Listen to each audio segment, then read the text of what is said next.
Atsenuwa.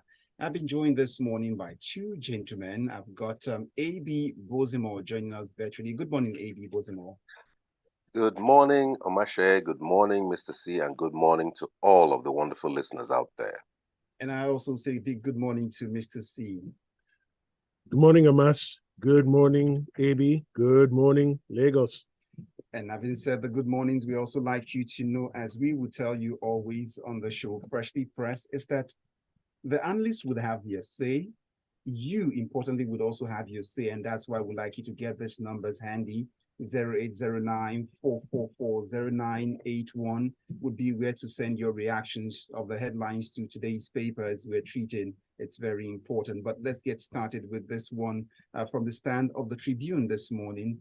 And that's where it will begin. It tells us local refineries to begin production soon. That's quoting President Bola Tinubus. Well, Mr. C, some time ago, the president had given a deadline for December this year. So walk us through this story if what we are waiting for is talks, or we're hoping to see the crude roll out from the refineries. Okay, so thank you, Amas. So the Michael Okpara University of Agriculture was holding its 11th convocation ceremony over the weekend, and the president, who was represented by the executive secretary of the Agricultural Research Council of Nigeria, indicated that local refineries would start production in Nigeria very soon. Now, even though from the speech reported, it wasn't clear whether he was referring only to the state-owned refineries or the local private-owned refineries, it's a very interesting statement because as of 2 weeks ago, there's an association of local crude oil refineries in Nigeria, and they were complaining of the fact that they weren't getting adequate quantities of crude oil to refine, and they wanted the NNPC to look into the matter. Now, backtrack sometime in June. The president, through one of his ministers, did indicate that all the state-owned refineries will be back on stream, starting with the Port Harcourt refinery that is expected to resume operations fully in December. Now, ladies and gentlemen, this is the 27th of November. It is very clear that as at this date, that refinery is not close to resuming any operation. In fact, the last status updates we got was that things were going on well, and they were still looking forward to December. Now, the truth of the matter is this: before you fully recommission a refinery or any plant, you will have to do a test run to ensure that whatever it is and everything that you've done is in order before you fully resume operations.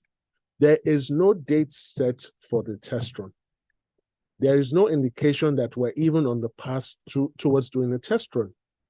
Now, throw in the fact that the refinery in Lekki that is supposed to be doing 650,000 barrels a day, the NNPC has been unable to supply that refinery with the crude oil required. Thus forcing that refinery to import crude oil in a quantity of 6 million barrels, and they're hoping to refine 350,000 barrels by December, and they're looking to hit full capacity by December next year. However, one of the international financial organizations doubts that will be reached and has a projection which suggests that they'll probably do a third of that, which is about 220,000 barrels per day. Now, the bigger question is this. Before you get to the bigger question, which is very important, that's just to let the listener also know that there's also a connecting story, and that's from the Punch newspaper, which brings in the private refinery that Mr. C has alluded to, and is also stitching the two papers, these two headlines together. Now, that's what he's doing, and that's simply saying that from the Punch, Dangote refinery to start with 350,000 barrels crude oil. And that's what you were, so you were looking at the bigger picture now. So the bigger picture is this: the president, during the speech given where's this place, Abia, over the weekend, said that by the time the local refineries come on stream, the price of petrol will significantly reduce. I'm not sure that is correct. and I'll explain why. Yes, you started refining here, and what you will take away are the shipping charges, the demurrage, and possibly the MPA charges. However, we must remember that the price of the crude oil itself is tied to the price on the international market. And since this administration continues to pretend that the subsidy is in fact gone when we know for certain it is back, the bigger question is, how will the local refineries get the product? And two, the local refineries, the private guys, are saying that they should be allowed to pay for crude oil supply to them in Naira. At this point in time, is there a modality, is there some mechanism in place to ensure that that can happen? Two, can we afford to sell in Naira, knowing that the Naira is losing real value day on day? So there are many questions here, and we need more details, we need more clarification. And we mustn't forget the president is the substantive minister, and the minister of state is surprisingly quiet, because this is the end of November, literally. When in December is the Port Harcourt refinery hoping to start operations? And when will Warri and Kaduna come on stream? Thank you very much. AB Bozimo, you want to chip in something to this? You know, this local refinery resumption is a project. And in every project, there are target dates. I'm sorry, but just saying that local refineries will begin production soon is terribly inadequate. There should be a date by which you commence that test run, a duration for that test run, maybe some corrective measures, and then another date by which you propose to give full production according to your schedule. So just saying soon is wishy-washy. Then the other part, where you hear about how the Dangote refinery or other refiners are saying they don't have crude, makes me wonder, is it that NNPC truly is just a corporation in name only, because it is foreign companies that extract that oil? Fundamentally, it is in their custody, and they are extracting it according to their business model that gives us, yes, a percentage, but maybe we're not actually in control of our crude oil, because how would it be that an NNPC cannot mandate X barrels of oil to go to local refiners if they truly, quote unquote, own it? But, you know, as I say, if you cannot give me specific dates, don't give me a headline. Soon is not good enough to be talking to a nation of 220 plus million people. Give us a date. January 1, December 30th, 2027. Give us a date. Mr. C, wrap up the story. Okay, so very quickly, two things. I like what AV has said, and I agree completely with it. Now, I'm aware the NNPC is also, the NNPC and the Ministry for Petroleum Resources, are trying to get the companies extracting crude oil in Nigeria to supply crude oil to local refineries. However, we're not sure where that process is, whether it's been abandoned, whether it's near completion. Two, more importantly, NNPC has already sold future output to get much needed forex in. So the truth of the matter is, until that arrangement elapses or is fully concluded, and until the NNPC is in a position to ensure that Nigeria increases its crude oil production per day, the local refineries may not get the crude oil they're seeking from the NNPC to refine. All right, that said, let's go over to AB Bozimo. AB, let's talk money matters, and in terms of utilization and how the debts are piling at home and creditors are waiting at the door already. But let's help us understand this from the stand of the Daily Post newspaper. 87 trillion naira debt. SERAP, that's the Socio-Economic Rights and Accountability Project, is asking the World Bank to suspend loans to Nigeria's 36 states. Walk us through this. When the history of Nigeria is written, SERAP will surely deserve a place of merit and mention, because they have functioned essentially as a conscience to the nation. In many cases, you could almost see them in a they're almost like baying at windmills. They always seem to be in the news making statements that many people, including myself at this point, feel are unlikely to be done. But nonetheless, they go ahead. And I say this because what they are calling to attention is that fundamentally, many of these foreign, like the World Bank and so on, are acting like pushers in a drug deal. They have addicted Nigeria's national and subnational governments to continuous loans and are not, in my view, monitoring what those sums are used to do.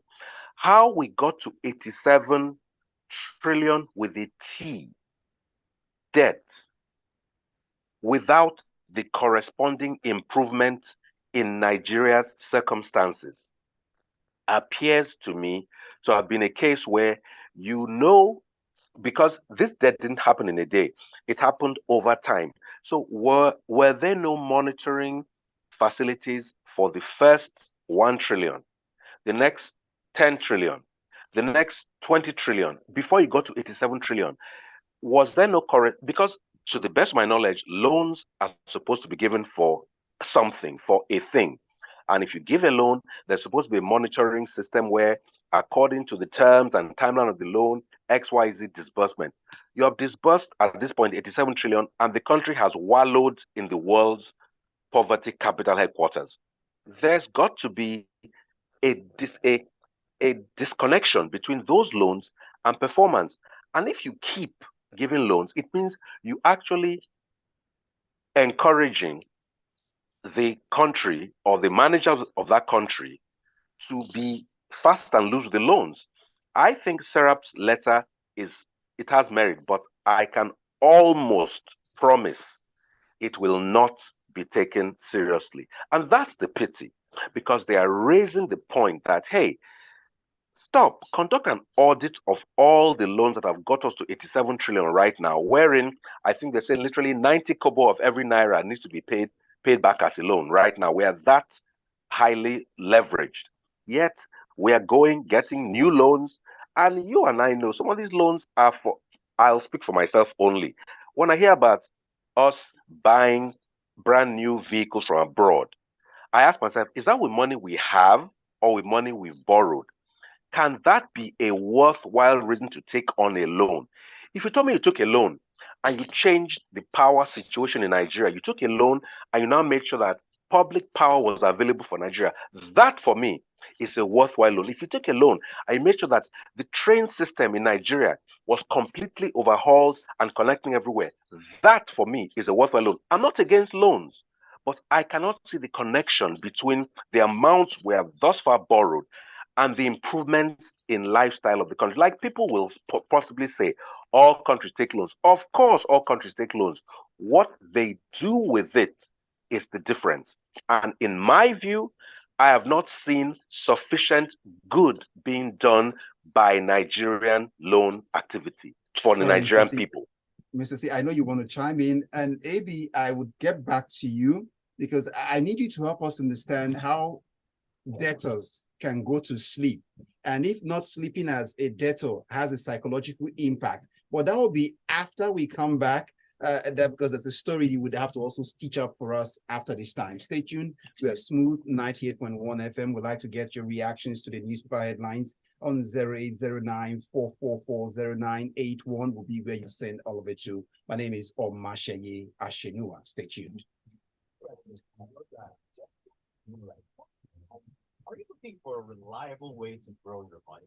Let me tell you about ARM. ARM is one of the largest non-bank financial institutions with over 29 years of expertise in money management. So if we come back, I'll come back to you. I'll come to you. Yeah.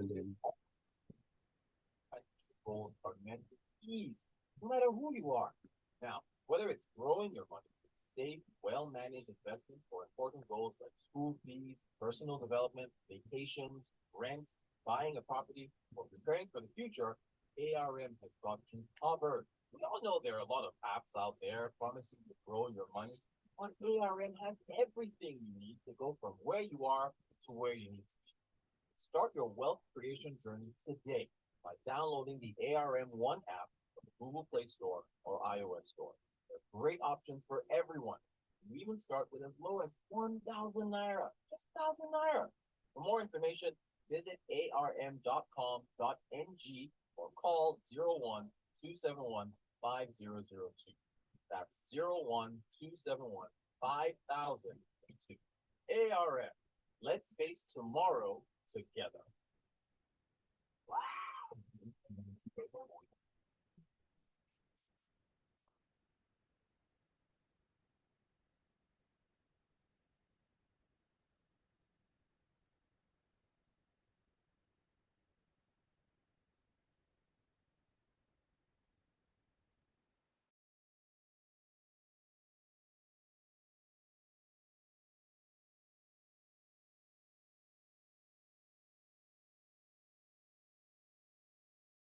Tandem with the amount as they pile up on the ledger sheet for us to pay, probably now or in the future. But Mr. Steve was going to say something. Okay, so very quickly, I agree with AB. These international development finance institutions are enablers of Nigeria's political elites' bad behavior. Now, we mustn't forget the World Bank is a bank, and the only way it grows is by giving out loans and earning interest on those loans, coupled with the principal that will be paid back. So for them, it's really none of their business how the loan is used. All they're checking is, will we ever get this money back? And Nigeria is still in a position, according to its ratings, its analysis, and its projections, of being capable of paying back whatever loan is given. So for them, they don't mind earning interest over 2 decades, 3 decades. They're earning easy money, soft money, and they'll still get the principal back. So SERAP has really tried. They should get their flowers. But again, like AB said, the lending will continue. All right, AB, I'm coming back to you, but sometimes when I hear SERAP, I have to always pinch myself. That's not a political party, because sometimes I would think like it's looking like an opposition in a way, what they should be doing, but let's come into it. But you put it rightly by saying they sound like the conscience of the society by what they are doing most times. So AB, take us to this day newspaper where the debtor and his ability to find sleep in the midst of the rising debt is incurred from home and abroad. But then, if he can do that, but if that's a reason not to sleep. But let's see, on IACON, most Nigerians in need of psychological attention, that's according to this day. Being a debtor, do you need psychological attention? Walk us through the story. You know, I saw this story, it intrigued me. But on second thoughts, I actually disagree with the very highly esteemed and respected Onayekon. It is not most Nigerians who need psychological attention. It's actually the leaders.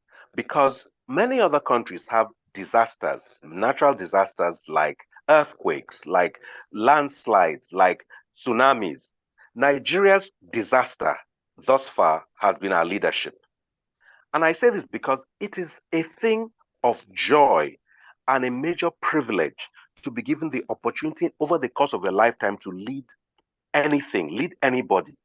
To lead such a vibrant, intelligent, energetic people like Nigeria on a good day should be such a privilege.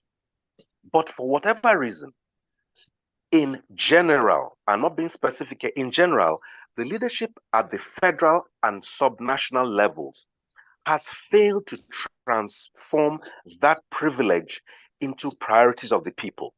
When you're a leader in Nigeria, you have your life fundamentally taken care of. What more should you need except to transform the lives of those who are after you? So, yes, in the story, the problems facing the people are literally running Nigerians mad. I understand where the esteemed Archbishop is coming from. I'm not disagreeing with him, but I'm saying the ones who need psychological attention and investigation should be the leaders, because you already have, and then you demand more. And in short, you demand all. You are literally sucking the oxygen out of the people. You make sure that in your hallowed halls, everything works. In your square meterage of house, everything works. But on the street right outside your house, everything is a failure. How can you live with that psychological and physical differential? And why on earth should that, for you, feel you deserve to be called an honorable? Or what are those other names that they give themselves? I think that while, yes, Nigerians need support of all types, the people who need this specific attention are Nigeria's leaders, because they have led us nowhere except downward. If they can be examined, it will be a study in comedy to see how somebody who's already clothed comes to Abuja and leads a wardrobe allowance. Did you come to Abuja naked? Did you walk to Abuja? You had a car.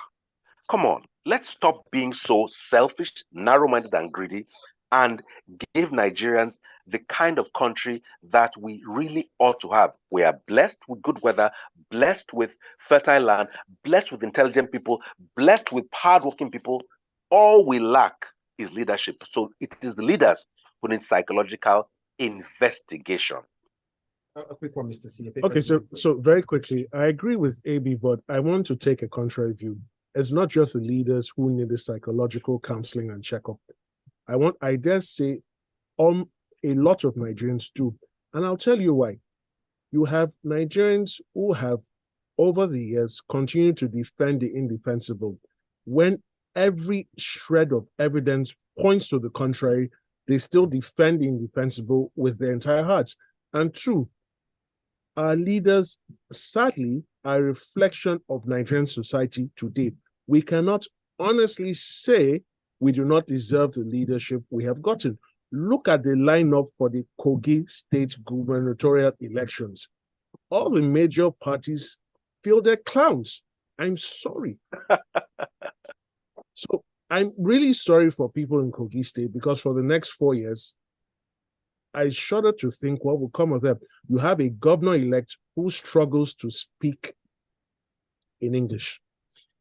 All right, Mr. C, let's quickly go to the Daily Post newspaper, where Ondo APC leaders reject Tinubus intervention, insist the Deputy Governor Atsenuwa as acting governor. It seems this migraine in Ondo State, leadership migraine, is refusing all of the palliatives or probably medication thus far. Okay, so thank you, Omas. It is no secret that the governor of Ondo State has been feeling rather poorly over the past, say, 6 to 9 months.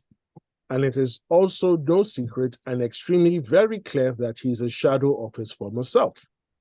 It is also no secret that there are a lot of reasonable and concerned fears and doubts about his continued ability to carry out the functions of governor of that state. Now, he came back, I think, a month or 6 weeks ago, and he's yet to return to Ondo State. He's sitting down, or he's recuperating in Ibadan, which is the capital city of another state. And he continues to insist that he's fully carrying out the functions of his office. Now, here is where the irony is. In 2011, when the late President Yar'Adua had his episode, the governor of Ondo State was one of the people who came out to say that if he was no longer physically able to carry out the functions of his office, he should resign. And he was one of those who encouraged the then vice president to assume office.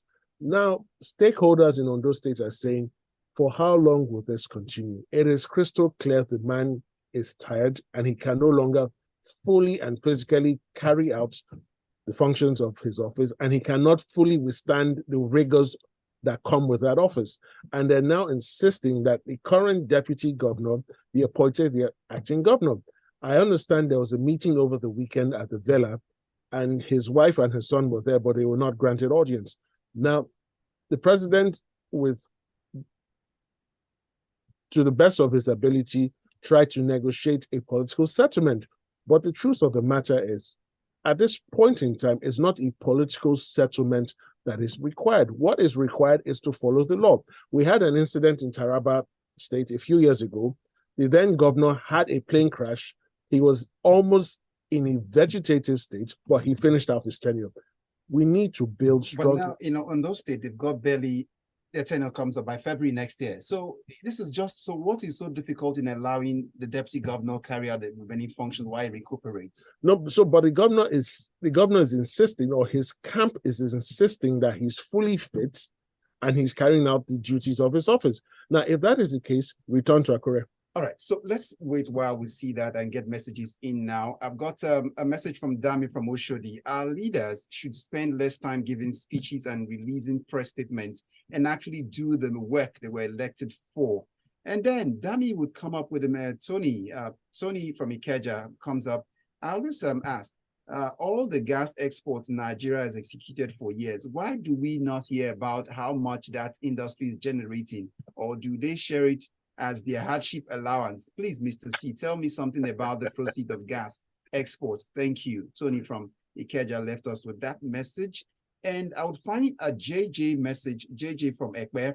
This refinery business is just another long winded activity by Nigeria. Why do a lot of activity with no work being done? Hence, we don't, with no clear dates, the Nigerianness continues. JJ from Ekpe. And then I've got Ajayi Olonilua from Agodo Isheri saying, Mr. C is quite right in his analysis that any refinery that is built to start production in December must have the test run of its production line by now, telling us that at this point that the refineries will start production soon is a non-starter. Ajayi Olonilua sent us that one. And then I would find I_Lagos with this one. In response to our analysts, some of us like to hear the headlines and we ask them to tell us regularly. While both analysts are waiting for definite dates, we will be happy to get our regular headlines. Anyway, she goes on to say, also, I'm waiting to hear any good thing that both analysts will credit the government for. I haven't heard that for a long time. I from Lagos sent in that one. And Olabode's message is waiting for me. It says, SERAP is a pressure group and a significant part of a political system, same as Afenifere or Aneze, etc., are supposed to be playing, rather than selling their own people out for corrupt politicians. Olabode's message. And I find your message here. This one says, thank you, smooth people. Oil production to start soon. Even a child today will ask for a smart reply. It is glaring that information is key and you guys are doing just what is needed. Thank you so much. We get your message, Deji. I sent in that one. Dakpo is here. We expect people like Mr. C to run for political positions so as to truly give what they analyze to the people. Feeling sorry for people who voted in candidates is not enough. If we feel we can do better, we don't need to just sit in studios and analyze. Bosun Tijani did more than this outside governance, but now he knows better, according to him. Abbas Oladepo comes up for your juggler, Mr. C. I've got Chika Agena. It says, Mr. C. Okay, the statement by Chief Tinubu, the local refineries will begin operations soon, is another setback by his government. They have assured us multiple times, occasions, that the refineries will come by December. If they are not certain about December, while now giving us indefinite date, Chika from Marina. I see two more messages. Let's go. I've got Austin from Satellite. The reason why Nigeria is not moving forward is simple. Each time another government over the affairs of the country, instead of developing the country, they will be fighting their political opponents and tribalism. Austin from Satellite. Final message. I don't understand how matters of the law now becomes a family matter that can be resolved through that kind of settlement, especially when it is the wrong. How and when did we descend this bad? That's relating to Ondo State. Why? How do you settle that? It's a state, not a family. Well, that's a wrap on the show this morning. Thank you so much, AB Bozimo, for your time. Thank you. Agree, disagree, hit me up at AB Bozimo on all platforms. Have a wonderful week ahead, guys. And Mr. C, thank you so much. Thank you for having me. Abbas, I'm still waiting to hear from you. They say you should leave your social media handle so they can continue the Glasgow. Monsieur C on all social media platforms. And that's a wrap. My name is Omatseye Atsenuwa. Good morning. The headlines.